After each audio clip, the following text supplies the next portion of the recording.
A huge thanks to Storyblocks for sponsoring this video. This is one of the most common problems I hear on meta ads. It'll be something along the lines of this. Oh, every time I launch a new creative, it'll perform for 2 to 4 days, and then all of a sudden results will fall off a cliff. Sound familiar? I'm gonna let you in on a little secret. Come close. It's probably not your account structure, or your targeting, or even how you're testing your creative. The main culprit is likely this. Yeah, just your ad creative in general, unfortunately. But the truth is that you can make a creative that is inherently more appealing to a broader group of people without that much additional effort as well. So in today's video, we're gonna talk about why make scalable creative. This is gonna be an important reframing lesson I think we all need. And number 2, we're gonna dive into how to make scalable creative, the real meat of this video. And then finally, I wanna share the story of a top performing creative that I actually made recently. So let's go ahead and dive in. Number 1, why make more scalable creative? So if you're a media buyer, a creative strategist, or you're a founder doing it all yourself, I want you to do something next time you're writing a creative brief for a team member to execute on. And this might seem very simple, so please bear with me. When you're making this ad creative, I want you to come with the perspective of how to make this ad creative more scalable, or how to make it more appealing to a broader group of people. How can you frame this ad so that as many people will want to buy from it as possible? How would that change your messaging? How would that change the creators you're using? How would that even change some of the formats that you're using? This is actually one of the big lessons that I learned at the agency several years ago. I'll actually never forget one of my first days at Thesis when it all clicked for me. One of my mentors explained that in order to really scale, we had to have an ecosystem for that scale to take place. This includes a few things, like number 1, broad audiences. They are the most scalable audience after all. Landing pages with a high conversion rate. We often found that quizzes and listicles served this purpose for us. And then finally, direct response creative that appealed to a broader amount of people. And because of this training, now every time I look at an ad creative, I ask myself the question, how scalable is this creative really? Is this appealing to the largest amount of people possible?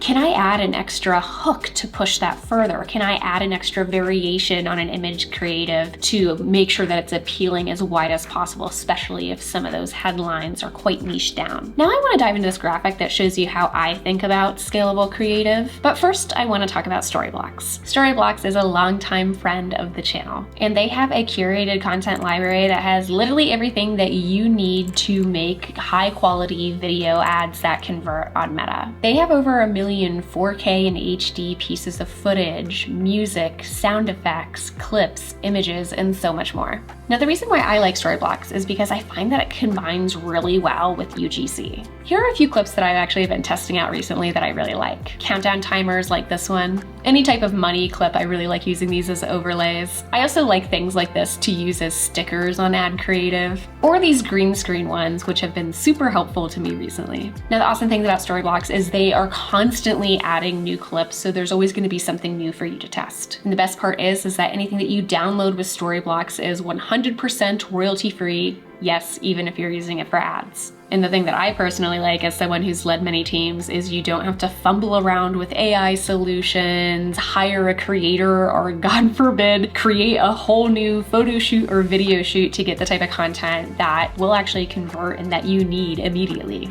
To get started with unlimited stock downloads at one set price, go to storyblocks.com/Dara Denney or click the link in the description below. Okay, now back to how to make scalable creative. Now, inherently, some formats are going to lend themselves to being more scalable or more appealing to a broader amount of people. So when we look at the stages of awareness, right? When we think about people who are unaware and the type of content that's good at converting them, we're thinking about celebrity content or more educational content, how-to content, tutorial-based content. And below that is going to be problem-aware individuals. This is really where UGC and single testimonials really shine. I often find when I am looking at a top-performing UGC ad, it is generally coming from the problem-aware stage. Founder stories are often in this place as well. And then solution-aware. So this is going to be your us versus them. You are literally comparing your solution to someone else. And then we also have the features benefit call out here. And then as we go further down to product aware and most aware. We have things like testimonials, 3 reasons why, and then finally those offers, right? Now, I often hear marketers and gurus talking about the levels of awareness, and yeah, this is pretty much what this is. And no, I did not personally make this up. This is a marketing fundamental, but the way that I like to think about it in particular is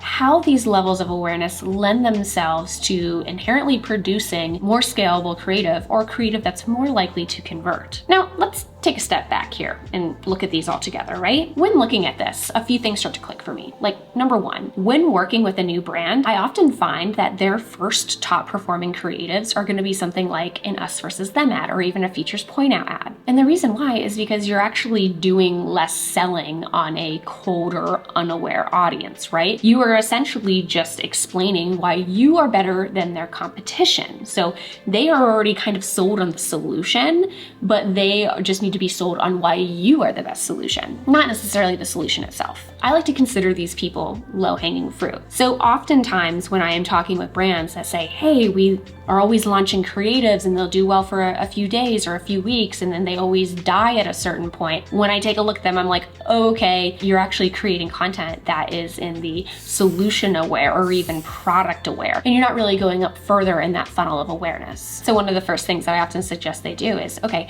how can you actually take your messaging a little bit further up so that you can start to try to convert people in a place that is more scalable? I think a really good place to see this in action is actually with these ads from Array, right? So we have this first one here that is 3 reasons why you should buy Array Bloat. Now, this is very clearly product aware, right? Because we have the product in the headline, and it's 3 reasons why. This is essentially just like giving people reasons why to buy you specifically. And then we go up a little bit to an ad creative that I would consider more solution aware, right? Try this to get instant relief from bloating in IBS. Now we can see this is likely some type of supplement, right? It's not some other mode.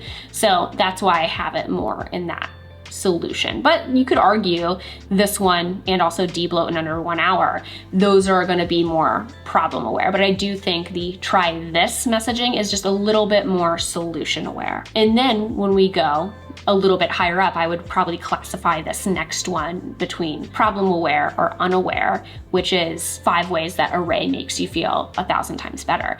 Now, you could also argue, oh, but this is using the name and the headline, so maybe that is actually more product aware. I would argue the reason why I think the 3 reasons why you should not buy Array Bloat is more product aware, and this one is actually going to be more unaware, is because we don't actually know the problem yet that it's serving, right? Until we start to look underneath. And I guess that my big caveat here, and why I actually do not like teaching new strategists and people who are new to marketing, these type of marketing awareness levels, is I actually think it's kind of a bad place to start your messaging journey. I actually really like, in retrospect, being able to look at ad creative and be like, oh, what part of the messaging journey is this actually being taken from? Because I find that some of the other angles that you can take with your messaging, like leading into a core human desire, specificity angles, problem angles, these are much better at driving performance than thinking about what type of awareness level. So again, I really like coming at this angle of, okay, how can we make this more scalable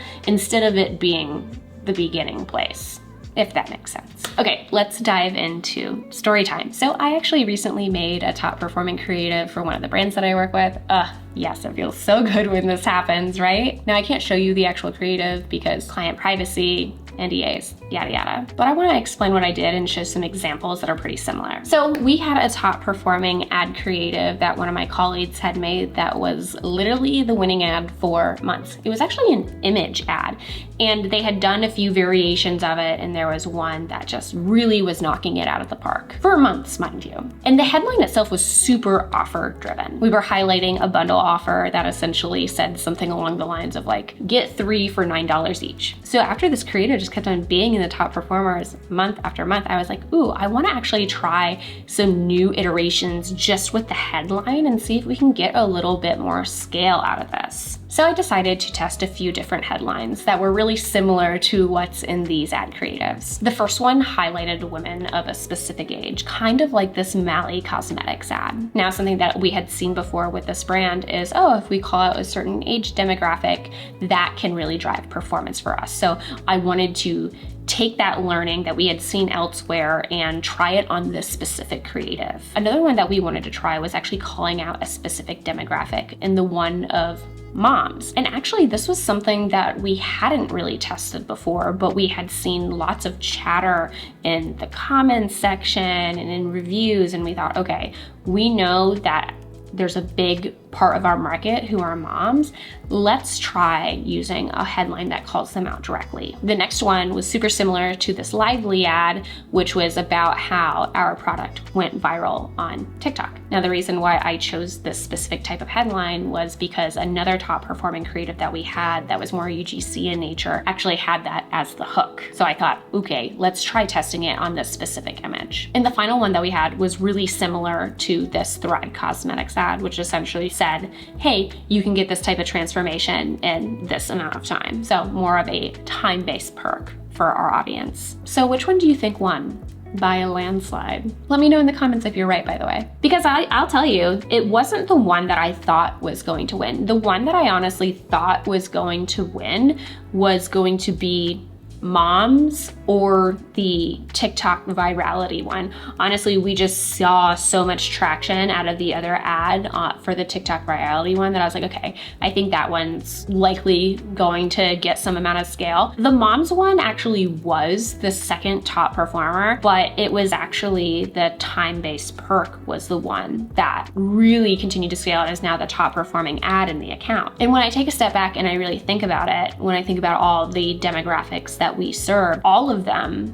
saw this time-based perk as something that they would really be interested in. So when we're thinking about how to make the most scalable creative and how to make a creative that appeals to the broadest amount of people, you know, when we're thinking, oh, moms, are they gonna be interested in this time-based perk? Yes. Women of a certain age, are they gonna be interested in this time-based perk? Yes. People who are interested in viral TikTok makeup? Yes, exactly. Sometimes when thinking about scalable creative happens in retrospect, but I remember when I was sitting down to make the iterations, I thought, okay, how can I do another one that's going to be a lot more broad? But I was also thinking more about that specificity, right? This is an Ogilvy learning that I've talked about many times, is you really want to be as specific as possible. So being able to call out that specific time period is something that my audience really values. It's something that the community really values. So I was able to start there, but in retrospect, I'm like, okay, actually this is more of a scalable audience. I hope that makes sense. I'm kind of rambling. So my suggestion here actually is to, number one, take a step back and look at some of your top performers in your ad account. Where were they at specifically in the marketing journey? And if you've seen creatives that were performing good for a while, but then maybe stopped performing as well, is there a way that you can actually take that messaging a little further up in the level of awareness and see if potentially you can get some more juice out of that creative? All right, guys, I hope this was super helpful. Let me know in the comments what you thought about this video, and I'll see you guys next week. Bye.